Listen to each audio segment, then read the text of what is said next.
Guys, I think one of the biggest difficulties for most people to understand is what is fact and what is fiction in the allegations in the private public. Like the clip you just heard, private schools can legally recruit.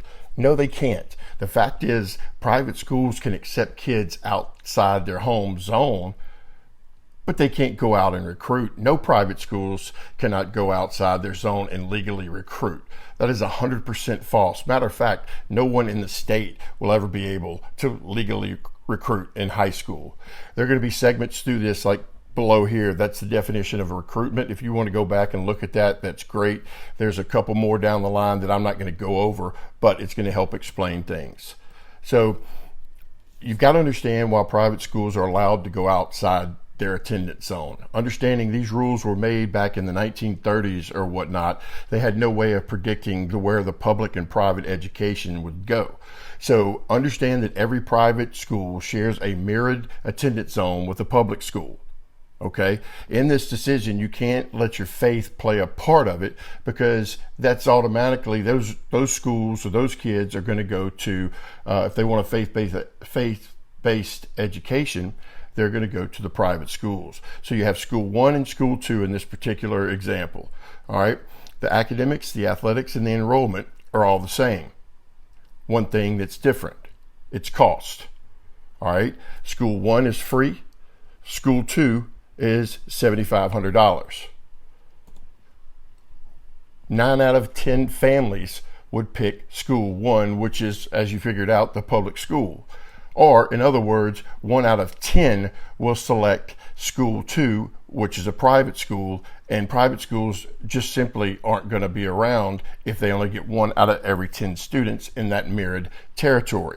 But with all that said, the fact still remains Louisiana ranks 50 out of 50 in the United States when it comes to public education.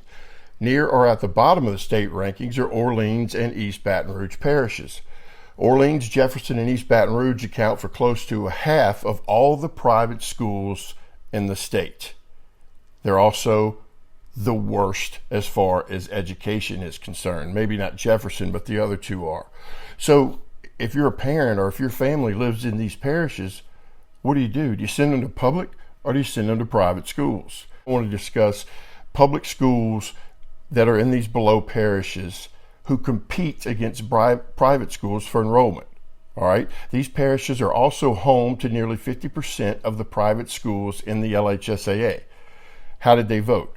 The public schools, they voted 26-0 to get back together. These are schools that supposedly compete against the private schools, and they want to get back together 26-0. Matter of fact, in the LHSA, there are 27 parishes in which both public and private coexist.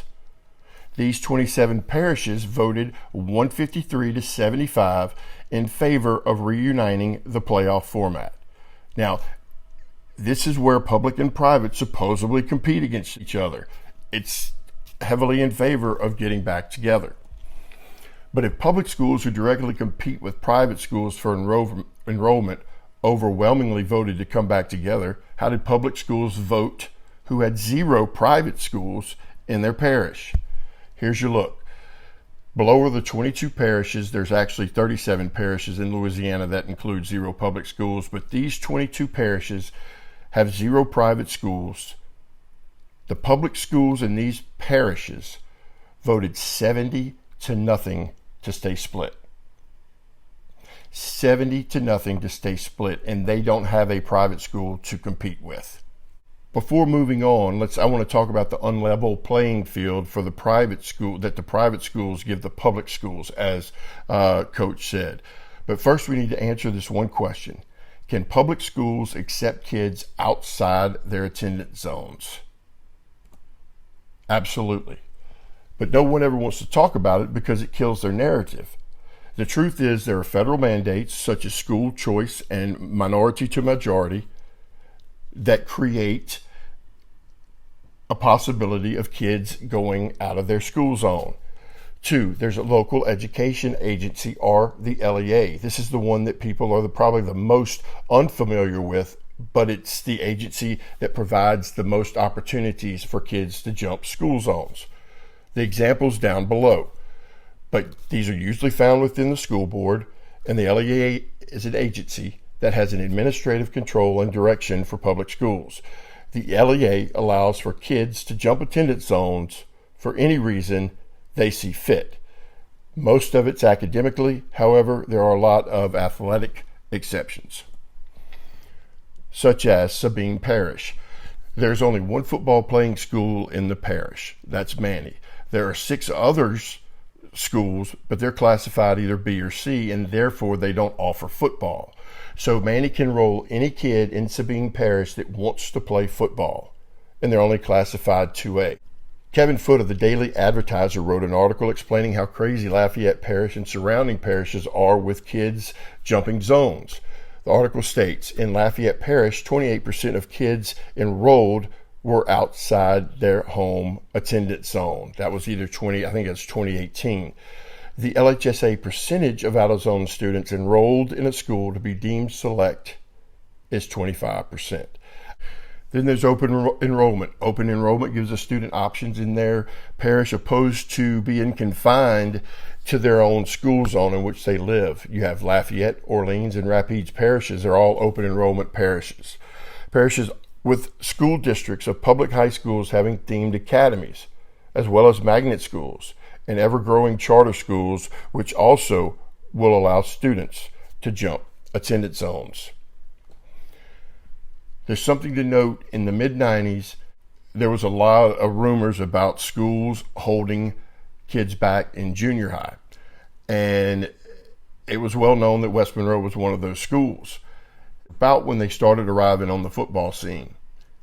But instead of the association splitting, the membership proposed and passed a rule that would prevent schools like West Monroe from holding back athletes in middle school. Even though held back, the athletes would still have to fall under the age requirement of the LHSAA. The holdback rule specifically says if students being held back in the 6th, 7th, or 8th grade, they will be ineligible for their senior year. They made a rule. They didn't split. Why not do the same for the private schools in their school zones? Because regardless of what many of you think, when students are out of zone and admitted enrollment into private schools, it falls within the rules of the LHSA. It's perfectly legal.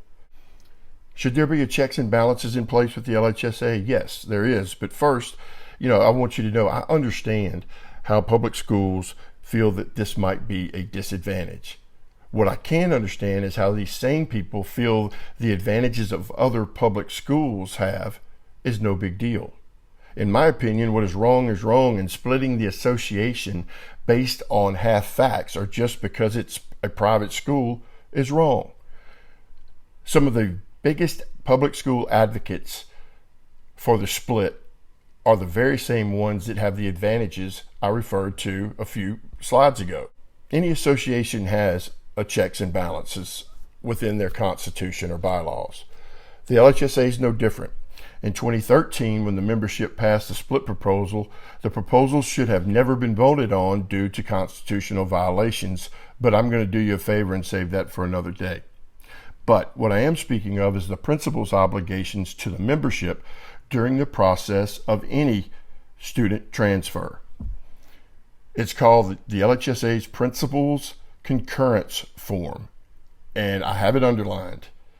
In all transfer cases involving 2 LHSA schools, the principal of the receiving school and the sending school must complete an LHSA's Principal Concurrence Form. They have to be signed off by both, and it does not guarantee or assure eligibility, but the receiving school has the burden of proof should the eligibility of a transfer student come into question. And below you can see more of the responsibilities of the principal. Wassman and Carroll a couple of years ago, there was a transfer student. One of the principals didn't sign off on it because they didn't feel like it was legitimate, and the LHSA looked into it and found the school guilty of recruiting.